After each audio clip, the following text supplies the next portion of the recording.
The unemployment rate rose by zero point 0.1 of a percentage point to 4% in December. Australia's economy created more than 56,000 jobs during December, thanks to a large seasonal increase in the number of part-time jobs. Well, joining me is Chief Investment Officer at the Motley Fool, Scott Phillips. Scott, good to see you. Thank you so much for your time. What do you make of the latest data from the ABS? Lucy, good afternoon. Look, it is great news that more jobs have been created. So let's start with that 56,000 full-time jobs to the good, right? 50,000 Australians who weren't working last month and now are. That's really, really good. The rate ticking up largely because there was a 0.1% increase in the unemployment rate, we should say, a 0.2% increase in the participation rate. In other words, the way these things are calculated is we take the number of Australians who are looking for a job and can't get one, divide that by the number of Australians looking for a job who can't get one, plus those in work.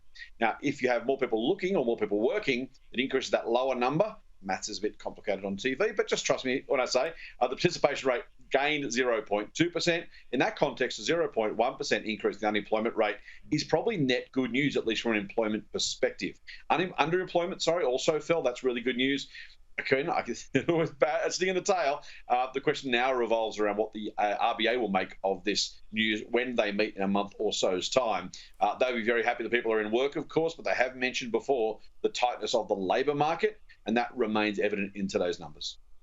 Yeah, absolutely. And as you say, this is the last piece of employment data that they will see before its first interest rates meeting. But how soon do you think, in terms of reaction from today, do you think it's kind of a wait and see closer to when they do meet?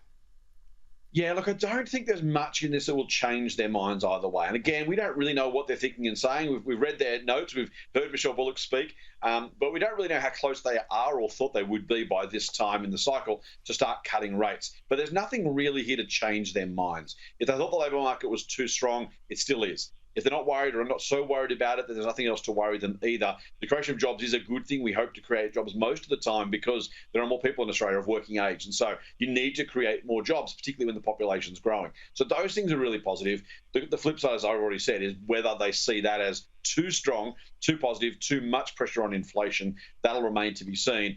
And of course, we've already heard from S&P earlier in the week talking about the impact on the state budgets of wage rises, if and when they do come through in the private and public sectors, and how much impact that'll have on the RBA's thinking also remains to be seen. So plenty for them to consider. More data to come out too. We'll see more retail sales data. We'll see another monthly inflation read. So there's a lot more to come before they have to make that call. But yeah, as I said, nothing in today's data to change their minds. Whichever way they're already going to go, I suggest this is pretty much just going to be grist for the mill.